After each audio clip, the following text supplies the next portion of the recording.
नमस्कार। तो आज हम बात करने वाले हैं एक बहुत ही स्पेशल चीज के बारे में। एक ऐसा टाइम टेबल जो सिर्फ एक टाइम टेबल नहीं बल्कि अपने आप में एक मिशन है। इसे टॉप परफॉर्मेंस के लिए डिजाइन किया गया एक एस्पिरेशनल शेड्यूल कहा जा सकता है, जिसका नाम है द प्रोफेशनल वॉरियर्स शेड्यूल। चलिए इस मिशन के हर फेज को ठीक से समझते हैं। और इस पूरे मिशन की जो नींव है ना, वो इसी एक जबरदस्त सोच पर टिकी है। ये सिर्फ एक लाइन नहीं है, ये वो फिलॉसफी है जो इस डिसिप्लिन्ड लाइफस्टाइल का बेस बनाती है। मतलब सुबह के शुरुआती घंटे सिर्फ टाइम नहीं बल्कि एक स्ट्रेटेजिक एडवांटेज है। तो चलिए देखते हैं कि इस मिशन का पूरा रोड मैप कैसा है। हम दिन को 5 स्ट्रैटेजिक फेज में बांटकर समझेंगे और सबसे आखिर में उन अटूट नियमों को देखेंगे जो इस पूरे स्ट्रक्चर को एक साथ जोड़कर रखते हैं। तो सबसे पहले बात करते हैं वॉरियर कोड की। आखिर हर मिशन के कुछ नियम तो होते ही हैं, है ना? चलिए पहले उनको ही समझ लेते हैं। अच्छा, तो यहाँ सबसे जरूरी बात यह है कि ये शेड्यूल सिर्फ एक चीज के लिए नहीं है। ये एक साथ तीन मुश्किल चीजों को बैलेंस करने के लिए बनाया गया है। मतलब सिर्फ किताबी ज्ञान नहीं बल्कि कॉलेज की पढ़ाई, एक टफ कॉम्पिटिटिव एग्जाम और साथ में एक नई प्रैक्टिकल स्किल, तीनों को एक साथ लेकर चलने की ये एक स्ट्रैटेजी है। अब आता है मिशन का पहला फेज, जिसे कहा गया है द विक्ट्री आवर।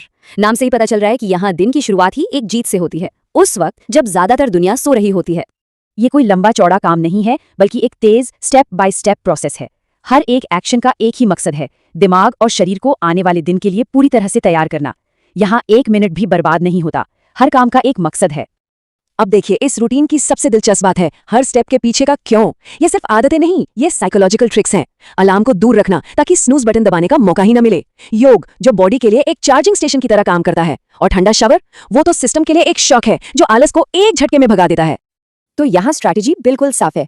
दिन का वो टाइम जब दिमाग सबसे ज्यादा फ्रेश और पावरफुल है, उसे रिजर्व किया गया है सबसे मुश्किल काम के लिए। हिस्ट्री या पॉलिटी जैसे भारी सब्जेक्ट्स को तब पढ़ना जब ब्रेन अपने पीक पर हो, और उसके बाद हाई प्रोटीन वाला नाश्ता, ऐसा फ्यूल जो एनर्जी दे, सुस्ती नहीं। तो सुबह की लड़ाई जीतने के बाद अब बारी आती है कैंपस हसल की। ये वो फेज है जहां कॉलेज की जिम्मेदारियों को बोझ नहीं बल्कि तैयारी का एक हिस्सा बनाना होता है और हर मिनट को एक मौके में बदलना होता है। इस फेज का सिर्फ एक ही मंत्र है, कोई भी टाइम वेस्टेड टाइम नहीं होता। चाहे बस में सफर कर रहे हो या कॉलेज में कोई फ्री पीरियड मिला हो, हर मिनट को एक माइक्रो लर्निंग अपॉर्चुनिटी में बदला जा सकता है। ये स्ट्रैटेजी दिखाती है कि कैसे रोजमर्रा की एक्टिविटीज को भी प्रोडक्टिव बनाया जा सकता है। अब दिन का दूसरा हाफ, इसे एक 2 पार्ट स्ट्रैटेजी की तरह बनाया गया है। पहला हिस्सा है रिचार्ज, मतलब शरीर और दिमाग को फिर से चार्ज करना, और दूसरा है अटैक, यानी पढ़ाई के दूसरे राउंड को पूरी ताकत से शुरू करना। देखिए, पावर नैप का मतलब आलस करना नहीं है। यहाँ इसे एक स्ट्रेटेजिक टूल की तरह देखा गया है। यह हमारे ब्रेन के लिए एक रीसेट बटन जैसा है जो थकान मिटाकर दिन के दूसरे हाफ के लिए हमें फिर से तैयार कर देता है। शाम के वक्त फोकस थोड़ा बदल जाता है। अब कोर्स सब्जेक्ट से हटकर स्किल बिल्डिंग और सबसे जरूरी चीज रिवीजन पर ध्यान दिया जाता है। और रिवीजन का भी एक खास तरीका है, एक्टिव रिकॉल। मतलब सिर्फ पन्ने पलटना नहीं बल्कि दिमाग पर जोर डालकर याद करने की कोशिश करना। ये टेक्निक गेम चेंजर मानी जाती है। और अब हम पहुंचते हैं दिन की आखिरी लेकिन बहुत ही अहम फेज पर, द क्लोजिंग रिचुअल। ये सिर्फ दिन खत्म करने की प्रक्रिया नहीं है बल्कि अगले दिन की जीत की तैयारी है। ये 3 स्टेप्स, ये सिर्फ दिन को खत्म नहीं कर रहे, ये अगले दिन के मिशन की नींव रख रहे हैं ताकि अगला दिन पूरी क्लैरिटी और फोकस के साथ शुरू हो सके। और यहाँ कमाल की बात यह है कि हर आदत का एक मकसद है।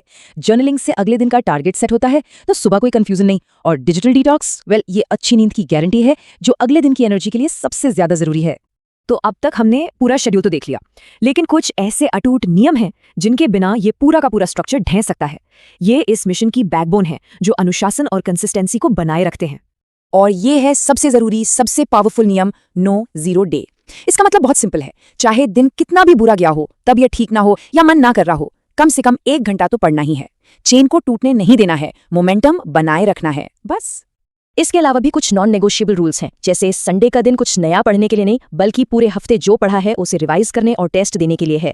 हेल्थ सबसे पहले, क्योंकि एक बीमार एस्पिरेंट टॉपर नहीं बन सकता। और हाँ, सोशल मीडिया पर सख्त कंट्रोल रखना ही होगा। 15, सिर्फ 15 मिनट, ये नंबर अपने आप में एक कहानी कहता है कि जब लक्ष्य बड़ा हो तो अपनी प्राथमिकताओं को लेकर कितना सख्त होना पड़ता है।